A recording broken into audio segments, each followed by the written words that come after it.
Hi viewers, welcome to our channel. ప్రస్తుతం మనతో పాటు రైటర్ కనగాల జయకుమార్ గారు ఉన్నారు. వారితో ఒకసారి మాట్లాడదాం. సార్ నమస్కారం. సార్ నమస్తే. సార్ పొలిటికల్గా కొన్ని ఇంట్రెస్టింగ్ విషయాలు మీరు చెప్పాలి అని అనుకుంటున్నారని మేము విన్నాం సార్. సో ఎటువంటి అంశాలు ఇవాళ పొలిటికల్గా జరుగుతున్నాయి, మీకు ఏంటి సార్ ఇంట్రెస్టింగ్ విషయం? ఇప్పుడు ఏంటంటే ఎలక్షన్స్ అయిన తర్వాత ఒక ఆంధ్రదేశానికి తర్వాత మన నాయకులకి ఒక మంచి అవకాశం వచ్చింది, ఒక సువర్ణావకాశం అన్నమాట. అవును. ఎందుకంటే సెంట్రల్ గవర్నమెంట్కి మోడీ ప్రభుత్వానికి ఒక ఆసరా కావాలి, ఒక సపోర్ట్ కావాలి. ఆ సపోర్ట్ ఇచ్చినటువంటి పార్టీ మన కూటమి, తెలుగుదేశం, జనసేన, బీజేపీ. కాబట్టి ఈ సపోర్ట్ ఉంటేనే ఆయనకి బలం, లేకపోతే ప్రభుత్వాన్ని నడపలేడు, గవర్నమెంట్ ఫామ్ చేయలేడు. అయితే ఇప్పుడు కీలకమైనటువంటి పొజిషన్లో మన చంద్రబాబు గారు ఉన్నాడు. ది సెకండ్ లార్జెస్ట్ పార్టీ పార్లమెంట్లో మనకి 21 మంది ఉన్నారు పార్లమెంటు సభ్యులు చేతిలో, చంద్రబాబు నాయుడు గారి చేతిలో. ఈ అవకాశాన్ని అందిపుచ్చుకొని క్యాబినెట్లో చేరి మంచి మంత్రిత్వ శాఖలు కోరుకుని అందిపుచ్చుకొని తద్వారా మనకి రావాల్సినటువంటి సౌలభ్యాలు, వనరులు అవన్నీ తెప్పించుకోవటం, తర్వాత రాజధానిని బిల్డప్ చేసుకోవటం. రాజధాని చేయటానికి చాలా ఫండ్స్ కావాలి. సో రాజధాని నిర్మించుకోవటానికి, తర్వాత పోలవరం ప్రాజెక్టు సెంట్రల్ గవర్నమెంట్ వాళ్ళ నిధులతోనే చేస్తానంది. అదే కాకుండా ఎన్నో మనకి 5 ఏళ్లలో మనం చాలా నష్టపోయాం. తర్వాత పోయిన 5 ఏళ్లలో ఈ మోడీ అనేటటువంటి ఆయన ఏం చేశాడంటే పరిశ్రమలన్నీ, పరిశ్రమలన్నీ తీసుకెళ్ళి వాళ్ళ స్టేట్లో పెట్టుకున్నాడు. మనకు రావాల్సినటువంటి, మనకు ఉండాల్సినటువంటి స్టీల్ ప్లాంట్ని కూడా ప్రైవేట్ పాలన చేయాలనేటటువంటి ఆలోచనకు వెళ్ళాడు. సో మనకు అన్ని గుజరాత్లో పెట్టుకున్నాడు. మనకు చాలా రావాల్సినవి చాలా నష్టపోయాం మనం. సో ఆ నష్టాన్ని పూడ్చుకోవటానికి ఒక మంచి అవకాశం వచ్చింది. సో మనకి తర్వాత ప్రత్యేక హోదా ఆ మెషతోనే విభేదించి బయటకు వచ్చాడు అప్పట్లో. ఇప్పుడు ప్రత్యేక హోదా అడగటానికి అవకాశం ఉంది, తర్వాత హక్కు కూడా ఉంది మనకి. తర్వాత మనకి తెలుగుదేశంలో క్యాబినెట్ ర్యాంకులో ఒక 2 మంత్రులు రావచ్చు, జనసేన ఒక మంత్రి రావచ్చు, బీజేపీకి ఎట్టాగు ఇస్తారు. కాబట్టి నంబర్ ఆఫ్ మినిస్టర్స్, క్యాబినెట్, తర్వాత సహాయ మంత్రులుగా కూడా వచ్చేటటువంటి ఒక 60 మంది మంత్రులు వచ్చేటటువంటి అవకాశం ఉంది.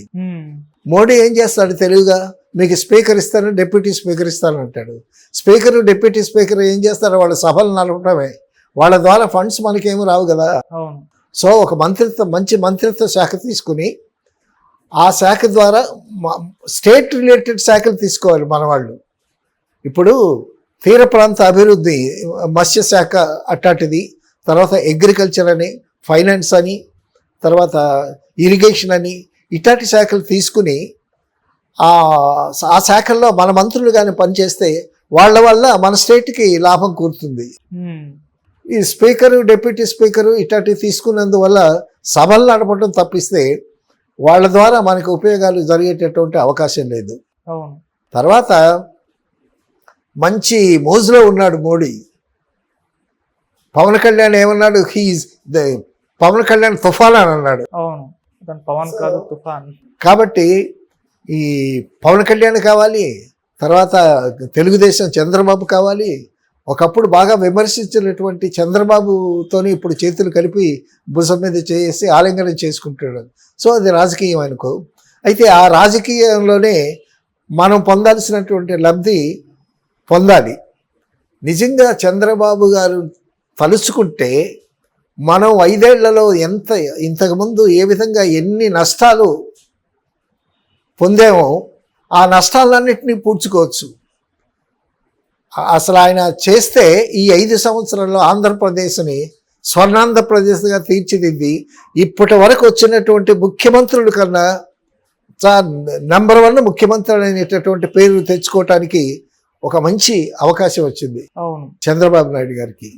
సో ఇటువంటి ఈ అవకాశాన్ని సద్వినియోగం చేసుకొని ఒకసారి మీటింగ్లో కూడా అన్నాడు, ఢిల్లీ వెళ్లే ముందు మీరు మారిన చంద్రబాబును చూస్తారని.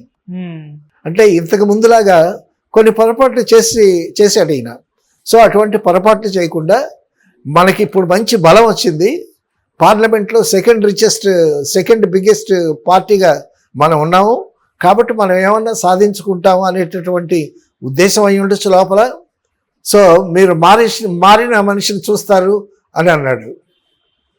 సో ఒక విలేకరు కూడా అడిగాడు, మీరేంటి ఏం చేయబోతున్నారు అని అంటే, ప్రశ్న అడిగేసరికి యు ఆర్ వెరీ లౌడ్, మీరు చాలా గట్టిగా అడుగుతున్నారు. నేను ఢిల్లీ వెళుతున్నాను, మోడీని కలుస్తాను, తర్వాత వచ్చి జరిగిన మార్పులు ఏమన్నా ఉంటే చెప్తానని వెంటనే లేచి వెళ్ళిపోయాడు. ఏమిటి చంద్రబాబు అంటే మాటల చాణక్యుడు, 50 సంవత్సరాల రాజకీయ అనుభవం. అసలు రాజకీయ అనుభవం ఏమీ లేకుండా పవన్ కళ్యాణ్ వెళ్ళి మోడీ పక్కన కూర్చున్నాడు. అది అదృష్టం అతను చేసినటువంటి శ్రమ. సో ఇటు చంద్రబాబు ఇటు పవన్ కళ్యాణ్ వీళ్ళందరూ కావాలి. వీళ్ళతో పాటు అక్కడ బీహార్ నితీష్ కుమార్ సపోర్ట్ కూడా కావాలి. సో వీళ్ళిద్దరు సపోర్ట్ వల్ల ఆయన ఇప్పుడు నిలబడ్డాడు. కాబట్టి నితీష్ కుమార్కి చంద్రబాబుకి ఏమేమి ఇవ్వాలో అవి ఇవ్వాలి. వీళ్ళు గట్టిగా పట్టుబట్టాలి. తర్వాత వీటన్నిటికన్నా మించి ప్రత్యేక హోదా అని గట్టిగా పట్టుబడితే, ప్రత్యేక హోదా ఇస్తే అన్నీ వచ్చినట్టే, ఇక చాలా వస్తాయి.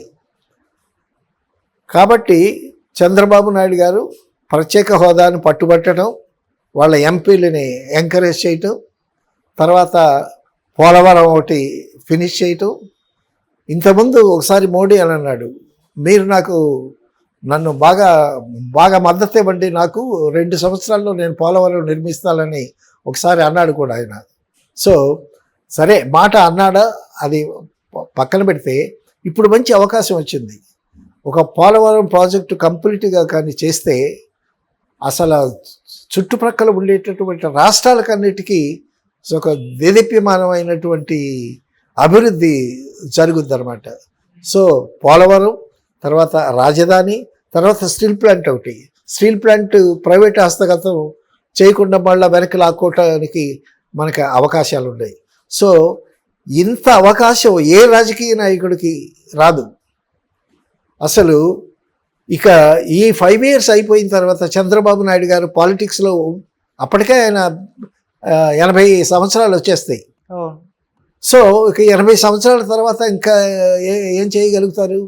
కాబట్టి చంద్రబాబు నాయుడు గారికి వచ్చినటువంటి గొప్ప లాస్ట్ ఛాన్స్ అన్నమాట ఇది. ఈ ఛాన్స్లో తనకు మంచి బలం ఉంది, తన మాట చెల్లుద్ది, అక్కడ తనకి విలువ కూడా ఉంది. మిగతా సీఎంలు, మిగతా స్టేట్స్ నుంచి వచ్చేటటువంటి ఆ సీఎంలు కూడా సహకారం కూడా ఉంటుంది.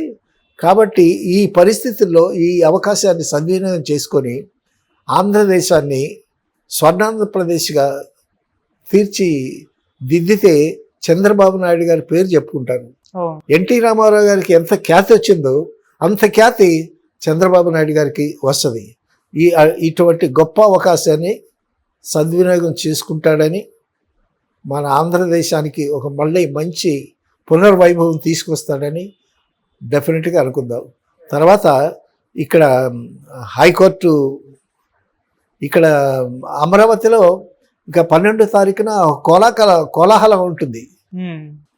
తర్వాత ఎన్ఆర్ఐలు వస్తారు, విదేశాల నుంచి అభిమానులు వస్తారు, ఇక్కడ కార్యకర్తలు, జనసేన వాళ్ళు, వీళ్ళు, మన సినిమా ఫీల్డ్ వాళ్ళు, అంతా పెద్ద కోలాహలంగా ఉంటుంది. సో సెంట్రల్ గవర్నమెంట్ నుంచి మోదీతో పాటు అమిత్ షా వాళ్ళందరూ కూడా దిగుతారు. చాలా 12వ తారీఖున పెద్ద కమర్షియల్, పెద్ద ఉత్సవం జరుగుద్ది. సో ఆ ఉత్సవం జరిగినటువంటి ఉత్సాహంతో చంద్రబాబు గారు, పవన్ కళ్యాణ్ గారు, తర్వాత మన తెలుగుదేశం, జనసేన కార్యకర్తలందరూ కూడా మంచి ఉత్సాహంతో ఇక పురోభివృద్ధి గురించి ఆలోచిస్తూ అడుగులు వేస్తారు. సో దానికి అన్ని విధాల ప్రజల సహకారం, కార్యకర్తల సహకారం, ఎమ్మెల్యేలు, ఎంపీల సహకారంతో చంద్రబాబు నాయుడు గారు మన ఆంధ్రదేశాన్ని ముందుకు తీసుకెళ్తారని ఆశిద్దాం. సరే సార్, చూద్దాం మరి చంద్రబాబు నాయుడు గారు ఈ సువర్ణ అవకాశాన్ని యూజ్ చేసుకొని కేంద్రంలో ఎలా చక్రం తిప్పుతారో అయితే అందరూ వెయిట్ చేస్తున్నారు, మనం కూడా వెయిట్ చేద్దాం sir. Thank you so much sir. Thank you.